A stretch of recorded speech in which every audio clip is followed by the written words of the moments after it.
और इस वक्त की बड़ी खबर, जालोर में दलित महिला का मर्डर, लड़की से छेड़छाड़ का विरोध करने पर यह मर्डर किया गया। नशे में धुत युवकों ने महिला की हत्या कर दी। पुलिस ने दोनों आरोपियों को गिरफ्तार कर लिया। पिकअप से बुजुर्ग महिला को कुचला गया।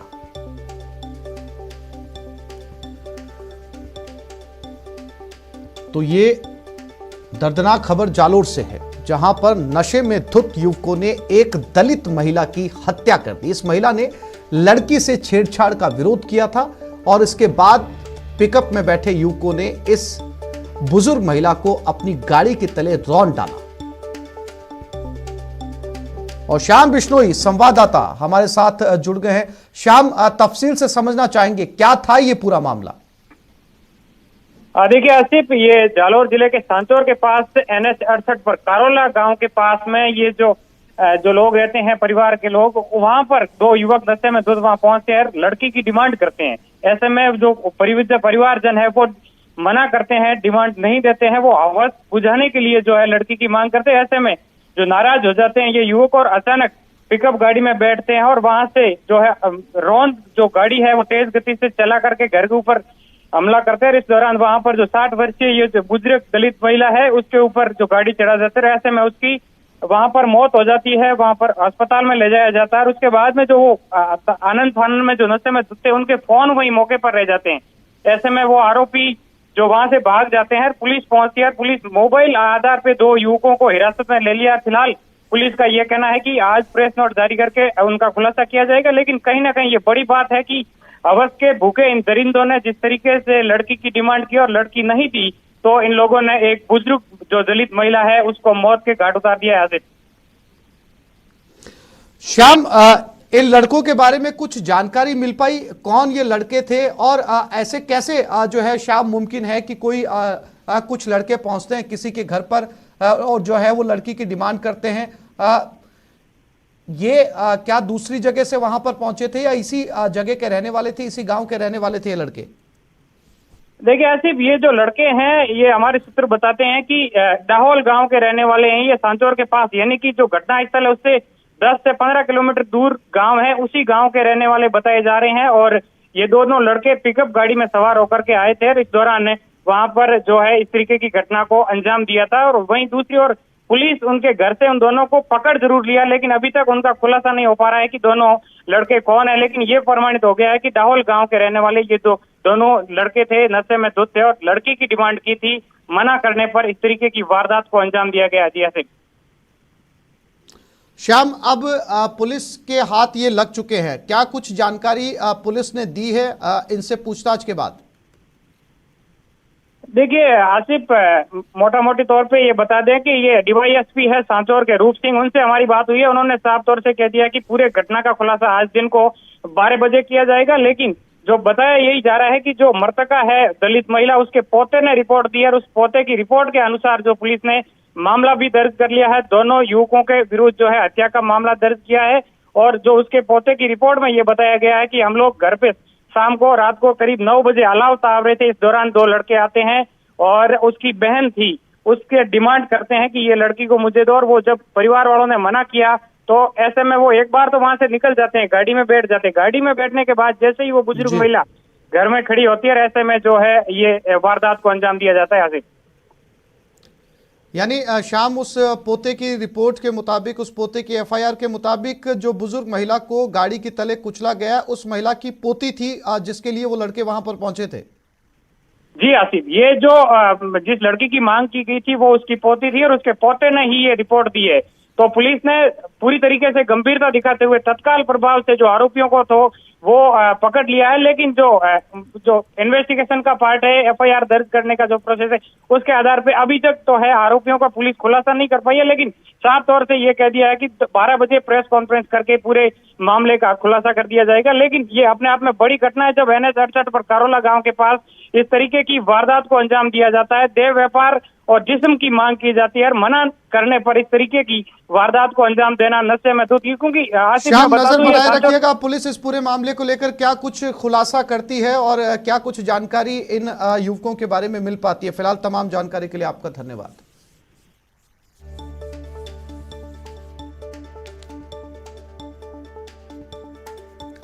और ये बड़ी खबर कोटा से है। कोटा में छात्र छात्रा का शव मिला है। रेलवे ट्रैक पर दोनों का शव मिला है। मृतक सवाई माधोपुर के रहने वाले थे। चंबल पुलिया के पास ये शव मिला है। हादसा या सुसाइड है, पुलिस इस मामले की जांच कर रही है। तो ये रेलवे ट्रैक पर दो बच्चों का शव मिला, एक छात्र था, एक छात्रा। चंबल पुलिया के पास ये शव मिला है। फिलहाल ये तय नहीं हो पाया है कि ये हादसा था या इन दोनों ने सुसाइड की है। पुलिस ने शव को अपने कब्जे में लेकर शिनाख्त शुरू कर दी है और ये जानकारी जुटाने की कोशिश की जा रही है कि आखिर क्या वजह थी। और ये दोनों ही मृतक सवाई माधोपुर के रहने वाले हैं।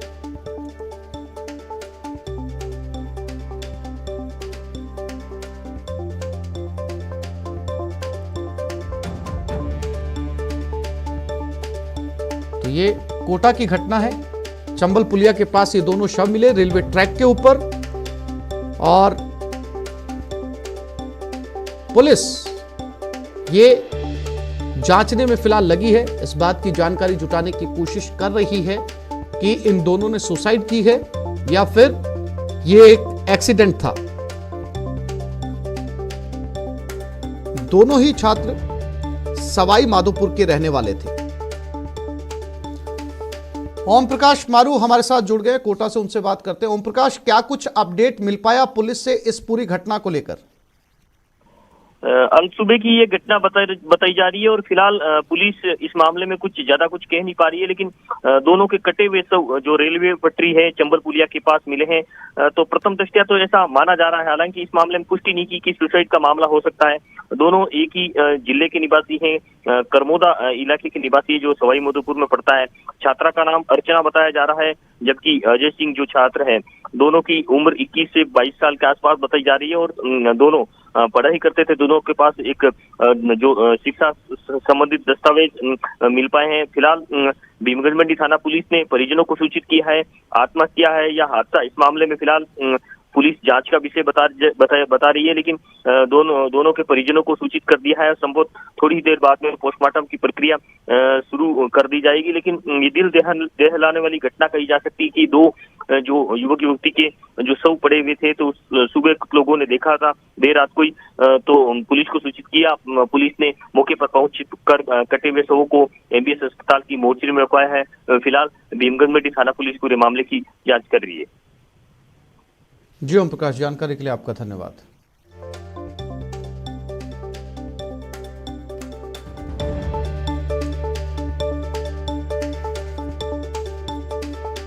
और अलवर एक बार फिर से शर्मसार हुआ। महिला से रेप की कोशिश की गई। मानसिक रूप से ये पीड़िता कमजोर है। आरोपी को ग्रामीणों ने पकड़ लिया। पंचायत कर आरोपी को छोड़ा। थाने में मामला दर्ज है।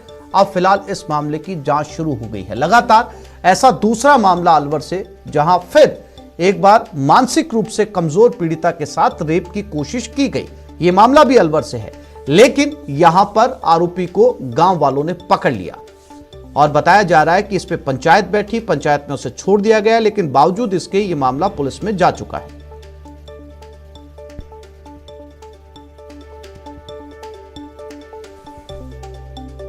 अलवर कांड की अभी तक आग ठंडी भी नहीं हुई कि एक दूसरा मामला अलवर से सामने आया है।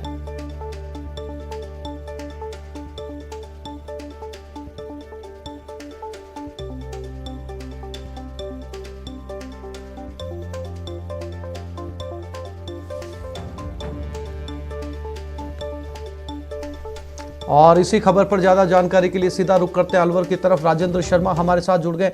राजेंद्र, अभी अलवर कांड पूरे देश में सुर्खियों में बना हुआ है। अभी लगातार उसको लेकर सवाल जवाब किए जा रहे हैं। पुलिस अभी तक पुलिस के हाथ खाली है और लगातार ये दूसरा मामला अलवर से, और ये संयोग है कि इस बार भी जो पीड़िता है वो मानसिक रूप से कमजोर है। फिर जो है गांव वालों ने इस आरोपी को पकड़ भी लिया, छोड़ भी दिया, पुलिस के पास ये मामला चला गया। क्या ये पंचायत ने ही मामला पुलिस के पास भेजा था या पीड़िता ने पुलिस में एफआईआर करवाई, पीड़िता के परिवार वालों ने? राजेंद्र,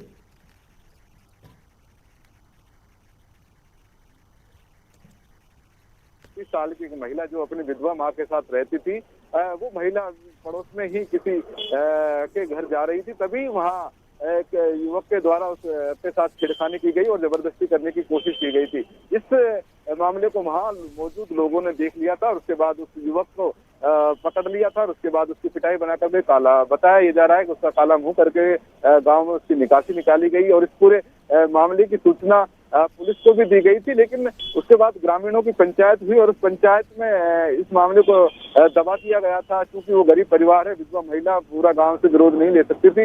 लेकिन पुलिस के द्वारा भी फिर कोई शिकायत जब शुरू में नहीं दी गई थी तो पुलिस के द्वारा भी कोई कार्रवाई नहीं की गई। लेकिन पुलिस को दिन में ही इस मामले की सूचना दे दी गई थी। मामले की गंभीरता को देखते हुए पुलिस को खुद कार्रवाई करनी चाहिए थी, लेकिन पुलिस ने ऐसा नहीं किया। उसके बाद देर रात पीड़िता के परिजनों ने अरावली विहार थाने में मामला दर्ज कराया और उसके बाद पुलिस की टीम है जो रात भर आरोपी को सर्च करने में जुटी हुई है। कहीं न कहीं अगर पुलिस की लापरवाही, नेग्लिजेंसी रही है, पुलिस अगर समय रहते कार्रवाई करती तो इस का जो आरोपी है जो पुलिस की गिरफ्त में नहीं है वो पुलिस की गिरफ्त में होता। और उन जो लोगों के द्वारा पंचायत की गई उनके खिलाफ भी क्या कार्रवाई की गई है, ये बड़ा सवाल है कि पुलिस क्यों ऐसे मामले को गंभीरता से नहीं लेती। सवाल है कि पुलिस क्यों ऐसे मामले को गंभीरता से नहीं लेती। अगर पुलिस को सूचना मिल गई तो पुलिस परिजनों को कन्विंस करती, कन्विंस करने के बाद में 100 मोटो लेकर के पुलिस के द्वारा मुकदमा दर्ज किया जा सकता था। लेकिन पुलिस ने ऐसा नहीं किया और इसमें फिर लापरवाही सामने आई है। लगातार अलवर में इस तरीके के मामले, एक मामला नहीं है, दर्जनों मामले सामने आते हैं जिसमें अलवर पुलिस जो है उसकी इस तरीके की नेग्लिजेंसी सामने आई है। थानागाजी मामले में पहली बार अलवर पुलिस की कार्यशैली है वो सवालों के घेरे में आई थी और उसके बाद अभी जो विमंदित बच्ची के साथ जो दरिंदगी हुई थी उस पूरे दरिंदगी में अलवर पुलिस की जो कार्यशैली है वो सवालों के घेरे में आई है। और उसके बाद मुख्यमंत्री अशोक गहलोत के द्वारा सीबीआई जांच की सिफारिश करने का फैसला लिया है। तो बड़ा सवाल ये है कि अगर अलवर पुलिस की कार्यशैली पर सवाल नहीं उठते तो राज्य सरकार को सीबीआई की जांच के लिए तैयार नहीं होना पड़ता। तो ये पूरा मामला है। अलवर पुलिस लगातार अपनी कार्यशैली के लिए सवालों के घेरे में रहती है। अलवर पुलिस गाये बगाए बदनाम है इस बात के लिए कि जो रेप के मामले जैसे होते हैं जी राजेंद्र, कहीं कहीं जो संजीदगी दिखानी चाहिए वो अलवर पुलिस नहीं दिखाती है। जी राजेंद्र, तमाम जानकारी के लिए आपका धन्यवाद।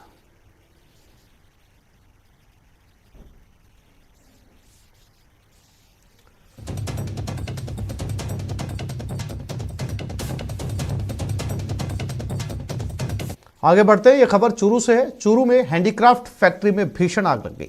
सरदार शहर में फैक्ट्री में आग लगी। भीषण आग, फैक्ट्री में रखा सारा फर्नीचर जलकर राख हो गया। आग से लाखों रुपए का नुकसान हुआ। शॉर्ट सर्किट के कारण फैक्ट्री में आग लगना बताया जा रहा है।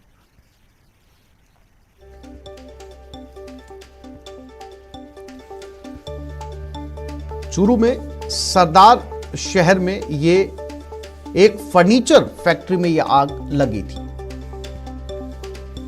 और पूरी फैक्ट्री जलकर राख हो गई। बताया जा रहा है लाखों रुपए का नुकसान हुआ, लेकिन आग को बड़ी मुश्किल से काबू में पाया गया, वरना और आग फैलने की आशंका भी लगातार बनी हुई थी।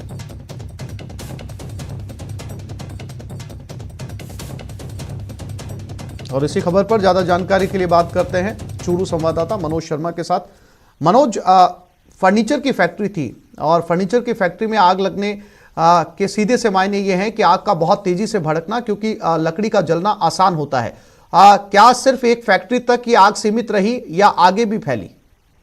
जी बिल्कुल आसिफ जी, मैं बताना चाहूंगा कि हैंडीक्राफ्ट की ये फैक्ट्री है जो कि मेगा हाईवे के ऊपर राणासर के पास स्थित थी, जिसके अंदर बीती रात को, देर रात को ये आग लगी थी और तमाम कोशिशों के बाद और इस आग पे अब काबू पाया गया है। चूरू, सरदार शहर, तारानगर और रतनगढ़ से दमकलें मंगवाई गई थी और इन दमकलों की सहायता से और साथ में जो स्थानीय लोग थे, वहाँ जो कार्य थे, उन लोगों के प्रयास से इस आग पे काबू पाया गया। लेकिन आग पे काबू जब तक पाया गया तब तक जो फर्नीचर और लकड़ी इत्यादि का सामान था वो जलकर पूरी तरह से राख हो चुका है और साथ ही लाखों का जो नुकसान है उसका यहाँ आकलन किया गया है कि लाखों का नुकसान हुआ है। आसपास की जो फैक्ट्रियां थी उनके अंदर आग न बढ़ के इसके लिए भी प्रयास किए गए थे, ताकि और जो आसपास की फैक्ट्री के लोग थे वो भी वहां पर पहुंच गए थे और सभी ने मिलके इस आग पे काबू करने का प्रयास किया, जिसके बाद अब आग पे काबू पा लिया गया है।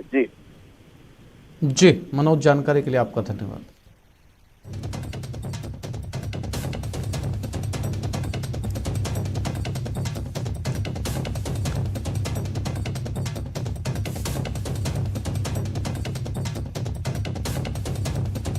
और ब्रेक के बाद आपको बताएंगे कोरोना पर अपडेट।